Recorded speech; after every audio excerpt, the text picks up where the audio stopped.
Shalom. First and foremost, I want to give all praises, honor, and glory to Yahweh, Bahasham Yahweh Shai, Bahasham Racha Kodash. Double honors to the elders and the apostles of Great Millstone, and peace and blessings to the elect. And today, we're going to go into the book of Job, the 26th chapter.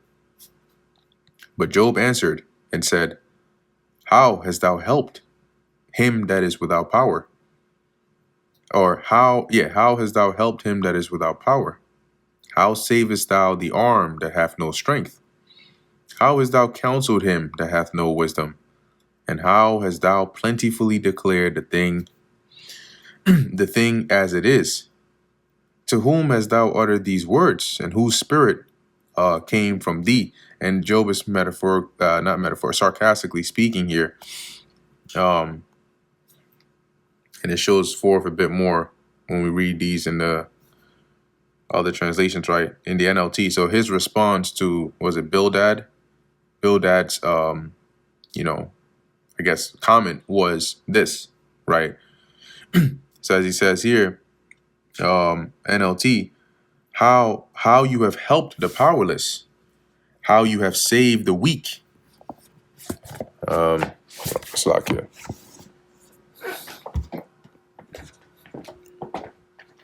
Verse 3 says, how you have enlightened my stupidity. What wise advice you have offered. Verse 4, where have you gotten all these wise sayings? And once again, he's being sarcastic here.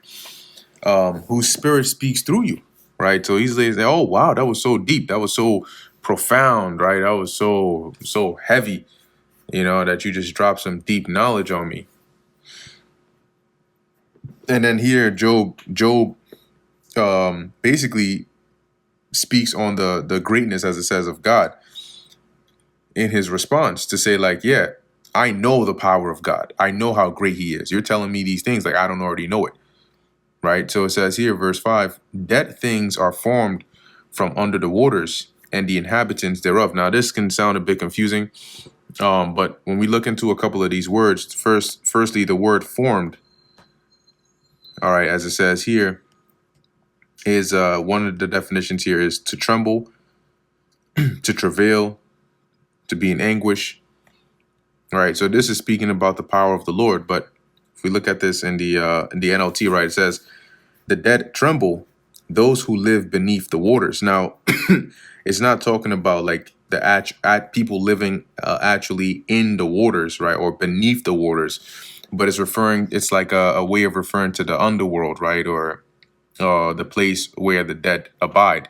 And it's saying here that even those that are dead, right, and those that are in the underworld, so to speak, tremble, right, at the presence of the Lord, right. So when it says that things are formed, okay, from under the waters and the inhabitants thereof, the word formed there goes into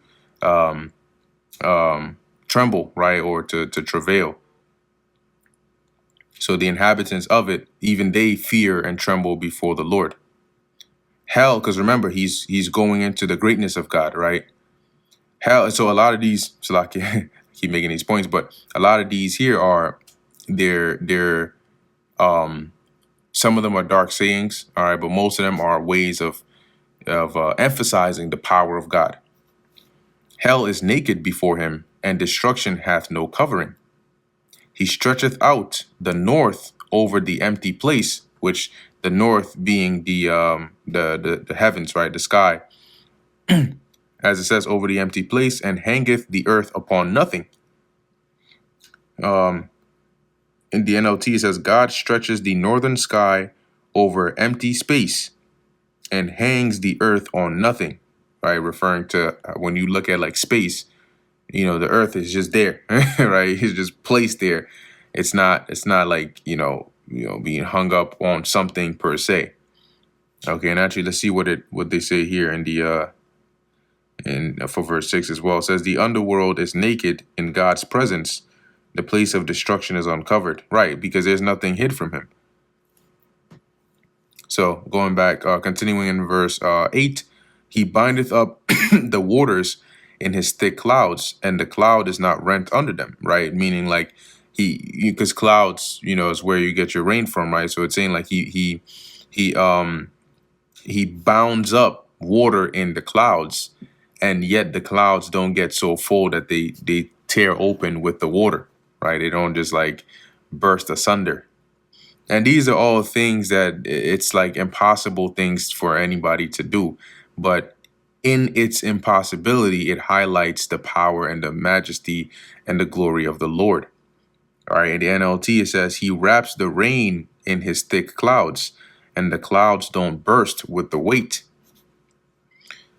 He holdeth back the face. Yeah. He holdeth back the face of his throne, and spreadeth his cloud upon it. Okay, and that holding back the face of his throne, as it says in the NKJV, he covers the face of his throne and spreads his cloud over it. And that's just a way of saying like he conceals himself. He hath compassed the waters with bounds until the day and night come to an end, which is going into the foundations of the earth. Right, in the NKJV, he drew a circular horizon on the face of the waters, at the boundary of light and darkness. The pillars of heaven tremble and are astonished at his reproof. Right. So at the rebuke of the Lord, even the foundations of heaven itself tremble. He divideth the sea with his power, and by his understanding he smiteth through the proud. And a couple of things here to note, right? So first, I'll read this in the NKJV. It says, He stirs up the sea with his power, because when you go into that word divided, it goes into that, like it being stirred up. And by his understanding, he breaks up the storm. And when you go into the word, because you'll see the NLT has sea monster, NIV has Rahab, the KJV has proud. And when you go into the word proud here, Rahab, right? There are different uses for it. So it can be used in the sense of referring to one that is proud or prideful or arrogance, or as it says, storm, or mythical sea creature or sea monster.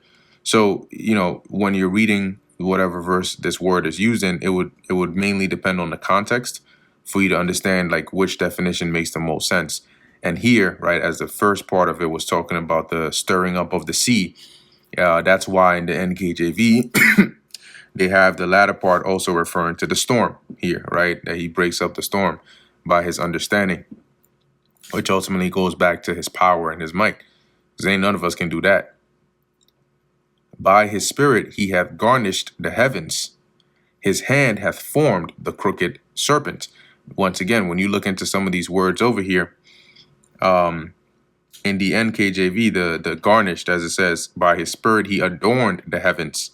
His hand pierced the fleeing serpent.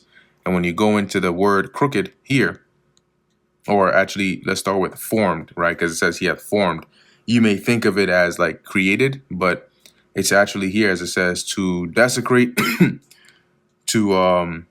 says here to profane, but on the lowest part, it says to wound, right? To bore through, to pierce, to be slain, which is more fitting here. And in identifying this crooked serpent, right, when you cross-reference this, you'll notice that there are other precepts that use this term, right? And one of them is, I believe it's in the book of Isaiah, right? Isaiah 27:1. In that day, the Lord with his sore and great and strong sword shall punish Leviathan, the piercing serpent, even Leviathan, that crooked serpent, and he shall slay the dragon that is in the sea, right? So we also know in prophecy, Esau is likened onto a serpent, right? That crooked, which when you go into that word crooked, it goes into like a fugitive or fleeing serpent, right? Linking that up also with Revelation, I believe it's 20, that old serpent. Okay, so in here, when you link it up prophetically, right? Truly, as it says, his hand hath formed, which that word formed, one of the definitions there is pierced, right? So his hand hath pierced the crooked serpent, which ultimately, is identified or can be linked with Esau as well, right? When you look at this precept prophetically speaking, which will represent the Lord's judgment, all right, coming upon Esau, Edom, okay? And that's why I mentioned some of the dark sayings, above in this chapter. So verse 14, it says, "Lo, these are parts of his ways. But how little a portion is heard of him." Right. So it's like saying like he can do all of these things, and all the things Job just mentioned are only a fraction of the Lord's ways, a fraction of his capabilities. As it says, but how little a portion is heard of him. Right. Of all this, we still know only but so little about the Lord. But the thunder of his power, who can understand? So if he was to actually show his full power, right? Who would be able to understand that? Who would be able to comprehend that? And KJV, indeed, these are the mere edges of his ways, and how small a whisper we hear of him. But the thunder of his power, who can understand?